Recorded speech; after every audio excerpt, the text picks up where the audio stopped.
శంఖారావము. మనం ఇప్పుడు 32వ శ్లోకం చదువుకోబోతున్నాము. జ్ఞానయోగంలో 32వ శ్లోకం. మన రికార్డింగ్లో 42వ నెంబరు. బ్రహ్మ సృష్టిలో మానవుని స్థితిగతులు ఇట్లు బిగింపబడి ఉన్నవి కనుక బహువిధములైన సత్కార్య కలాప విధానములను బహుముఖములుగా బ్రహ్మ సృష్టించి విడిచిపెట్టెను. ఇవన్నీ సహజముగా యజ్ఞములే. మానవ మనస్సు స్పర్శ వలన వారి స్వంత వృత్తి వ్యాపారాదులై బంధించుచున్నవి కనుక బ్రహ్మ ఇచ్చిన యజ్ఞములను గ్రహించి వేదము సహాయమున వాని నిజస్వరూపమును గ్రహించి ఆచరింపవలెను. అన్ని యజ్ఞములను కర్మజములే. ఇట్లు విడమరచి తెలుసుకొని మానవుడు చిక్కులను తొలగించుకొనుచున్నాడు. చిక్కులను తొలగించుకొనుచున్నాడు అనగా విమోచనము చెందుచున్నాడు. 32వ శ్లోకం అయిపోయింది. తర్వాత హెడ్డింగు ద్రవ్య జ్ఞాన యజ్ఞములు అనేది. యజ్ఞము అను పదమునకు విశ్వశ్రేయస్సునకై సమర్పణ బుద్ధితో చేయబడునది అని అర్థము. యజ్ఞము అను పదమునకు విశ్వశ్రేయస్సునకై సమర్పణ బుద్ధితో చేయబడునది అని అర్థము. వేదమనవడు ఈ సృష్టిలోని వ్యూహము వలన బహువిధములైన కర్మలు యజ్ఞములుగా ఏర్పాటగుచున్నవి. ఆచరణలో ఉన్న సత్కర్మలన్నిటినీ యజ్ఞములుగా ఆచరించి జీవి కర్మబంధము నుండి విమోచనము చెందుచున్నాడు. ఏ పని చేసినను వానినెల్ల మోక్షము కోరువాడు యజ్ఞముగా వినియోగించును. తన కొరకని చేయబడినది, ఊహింపబడినది, పలుకబడినది కర్మబంధమును కలుగచేయును కనుక వీనినన్నిటినీ యజ్ఞములుగానే ఆచరింపవలెను. యజ్ఞములు 2 విధములుగా ఉన్నవి. ద్రవ్యమయములు 1, 2 జ్ఞానమయములు. ప్రతి పని అందును ఈ 2ను పెనవేసుకొని ఉండును. సాధకుడు తన వివేకమును అనుసరించి ఈ రెండిటిలో ఒకదానినో లేక రెండిటినో ఆచరించును. అందు ఫలితములలో తరతమ భేదములున్నవి. నీది నాది అను మానవుల అభిప్రాయములు అనేక భౌతిక వస్తువులను ఆశ్రయించి ఉండును. వాని సద్వినియోగము నేర్చుకొనుట వలన అహంకార మమకారములు చల్లగా ద్రవ్యమును విడిచిపెట్టి అభిప్రాయమును ఆశ్రయించును. అనగా నమ్మకములు, ఆశలు, ఆశయములు ఆశ్రయించి చుట్టుకొనును.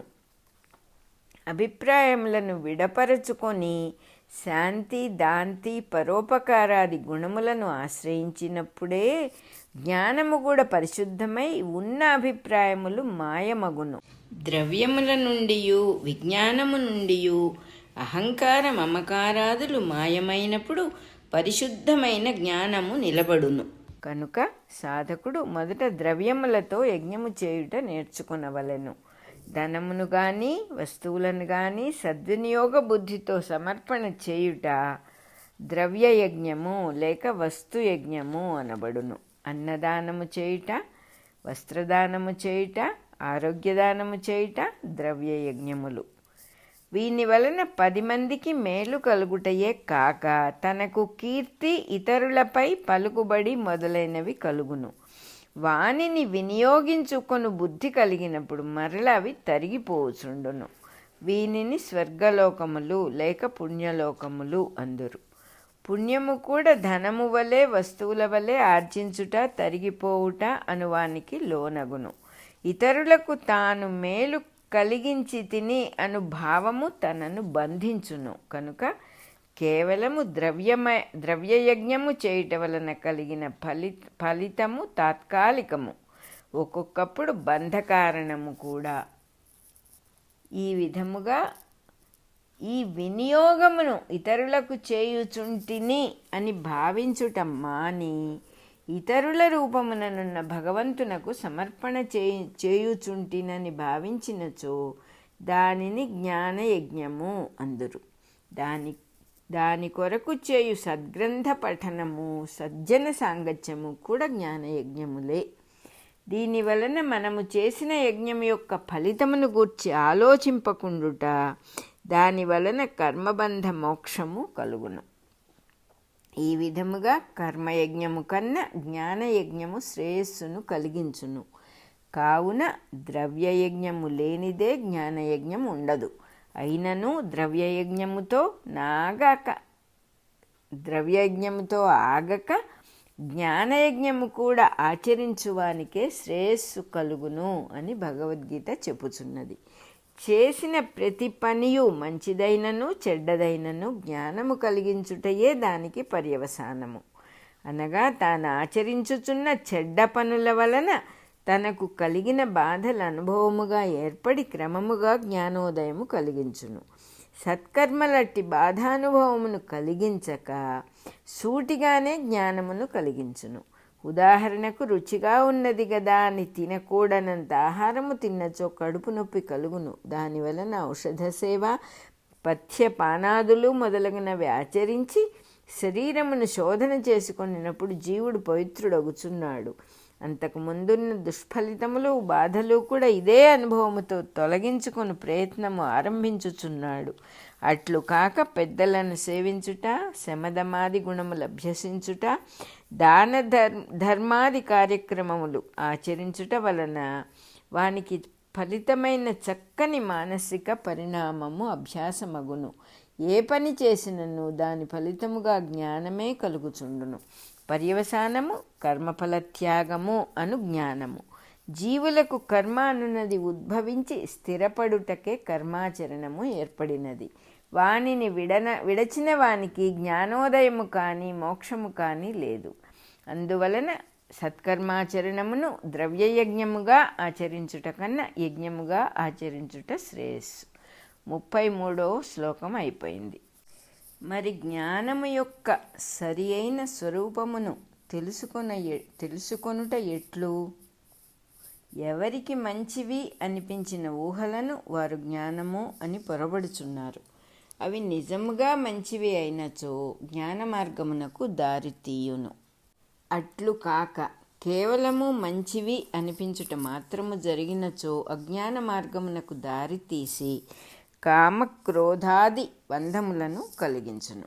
సత్కర్మలాచరించినను జ్ఞానము తెలియనిచో బంధమే కలిగించును. ఇతరులకు ఉపకరించు సత్కర్మలను చిరకాలము ఆచరించినవాడు ఇతరుల లోపము కనిపించినప్పుడు లోకము తనను ఆదరించుటలేదనియు, తాను సత్కర్మలాచరించినను తన ఎడ విశ్వాసరహితముగా ఇతరులు మెలగుచున్నారనియు విసుగు కోపము చెందును. కనుక సత్కర్మలాచరించినంత మాత్రమున జ్ఞానము కలుగవలెనని లేదు. ఆచరింపనప్పుడు జ్ఞానము కలుగుటకు అవకాశమే లేదు. సత్కర్మలాచరించుట మాత్రమే చాలదని అర్థము గాని సత్కర్మలు జ్ఞానము ఒసగవని కాదు. నిజమైన జ్ఞానమనగా తాను ఆచరించుచున్న కర్మయందును దాని వలన కలుగు ఫలితమునందును దానిని పొందు ఇతరుల యందును భగవంతుడు కనిపించుటయే. ఇది తప్ప వేరు జ్ఞానము లేదు. దీనిని తెలియవలెనన్నచో 3 పనులు చేయవలెను. 1 ప్రణిపాతము లేక సమర్పణ బుద్ధి. 2 పరిప్రశ్నము అనగా అన్ని సన్నివేశములయందును భగవంతుని అస్తిత్వము కనిపించు వరకు వాని పూర్వాపర సందర్భములను గూర్చి ప్రశ్నించుకొనుట. 3 సేవ. ఇది ఇతరుల రూపముననున్న భగవంతునికి ఆచరించుట.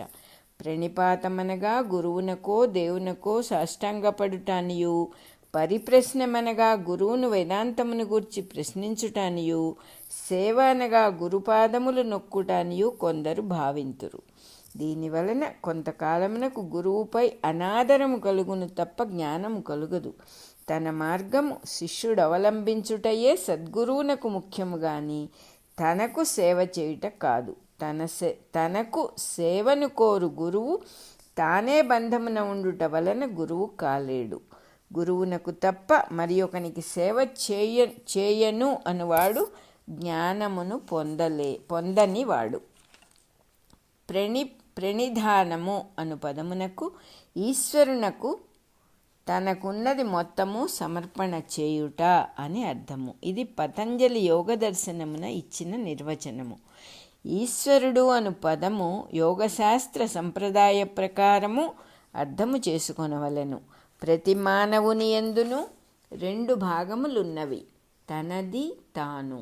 తనది అనగా శరీరము, ప్రాణము, ఇంద్రియములు, మనస్సు, అందలి అభిప్రాయములు, నమ్మకములు, ఆశలు, ఆశయములు, వివిధ శాస్త్రముల వివరములు, స్మరణలు మొదలగువాని మొత్తము.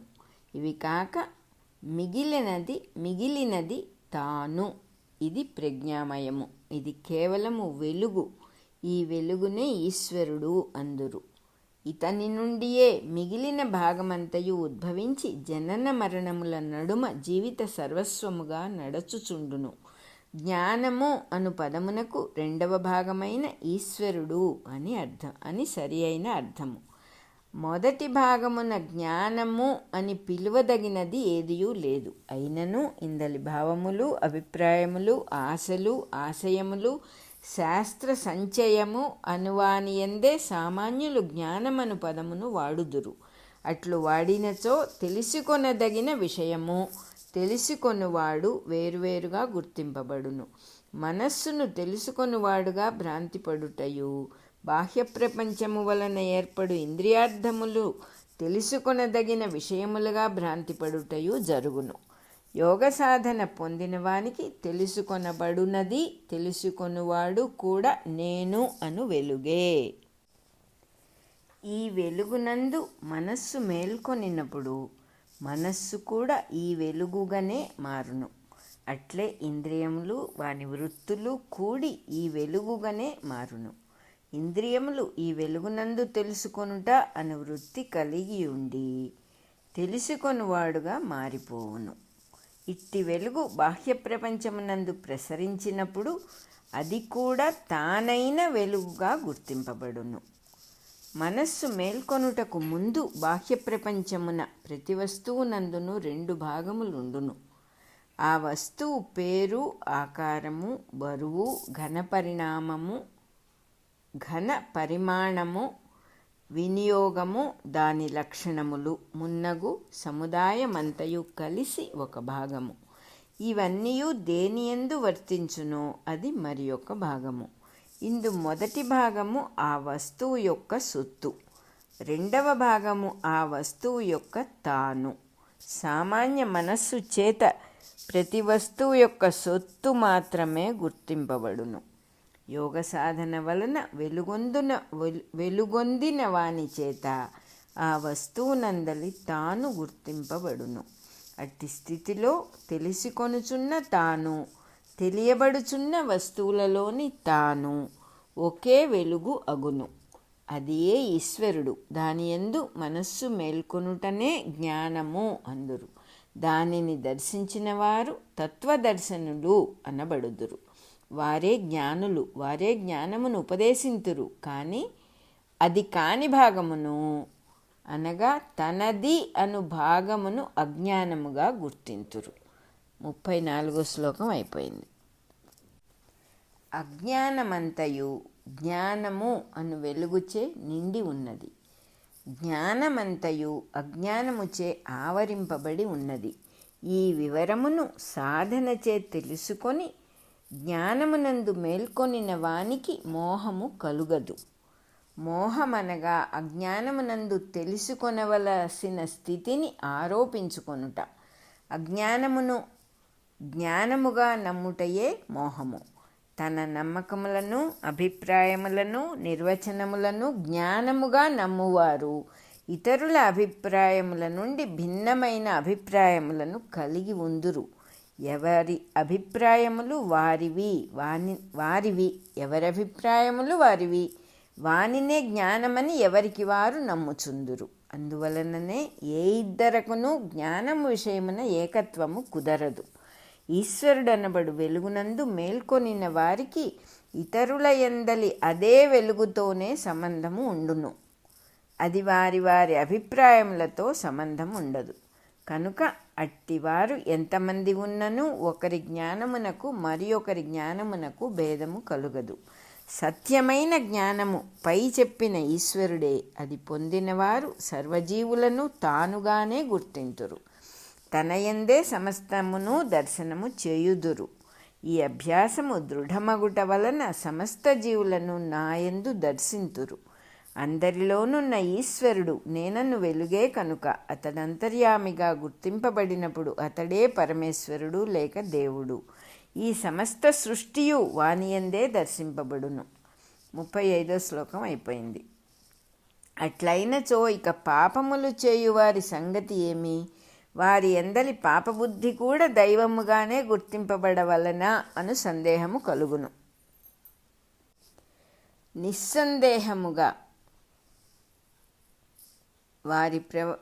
నిస్సందేహముగా పాపులు అనబడువారును వారి ప్రవర్తనలును దేవుని నాటకరంగమే కానీ వేరు కాదు.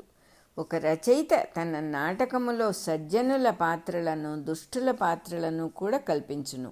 ఈ మొత్తముతోనే నాటక రచన నిర్మాణమగును. ఇది అంతయు చూచువాని ఎందుగల అజ్ఞానమును తొలగించుటకేర్పడిన నాటకము. ఈ సృష్టిలో ఒక్కొక్కడు తనకు తానే ప్రేక్షకుడు. మిగిలినదంతయు తాను చూడవలసిన నాటకము. అందలి మంచి చెడ్డలు తనకు కనిపించినప్పుడు వాని ఎడల తానెట్లు ప్రవర్తించునో తెలుసుకొని క్రమశిక్షణ పొంది తానను వెలుగును గుర్తించుకొనుటతో నాటకము సుఖాంతమగును. కనుక ఈ సృష్టిలో ఉన్న పాపులు ఇతరులచే పాపులుగా గుర్తింపబడినప్పుడు కర్మబంధమునందు చిక్కుకొనుట చూచువారికి కలుగును. పాపులనబడి వారందరూ కూడా సాధనకు ముందున్న స్థితిలోని వారే కానీ శాశ్వతముగా పాపులెవ్వరూ ఉండరు. అందొక్కొక్కడు పాపాచరణం ఎంత చేసినను సమస్తమునందును ఈశ్వరుని స్మరించుట సాధన చేసినచో పాపాచరణ లక్షణములన్నీ కరిగిపోవును. క్రమముగా తానను వెలుగైన ఈశ్వరుని ఎందే తన పాపములన్నిటినీ సమర్పణ చేసి ఈశ్వరుని అస్తిత్వమును దర్శింపవలెను. అప్పుడు ఈశ్వర జ్ఞానమునందు మనస్సు మేల్కొనుట జరిగి పాపాచరణము నశించును. ఇతరులలోని పాపములను గుర్తించుచున్నంతసేపు అజ్ఞానము నశింపదు. దాని యందు ఈశ్వరుని లీలను స్మరింపగలిగినప్పుడు అజ్ఞానము నశించును. 36వ శ్లోకం అయిపోయింది.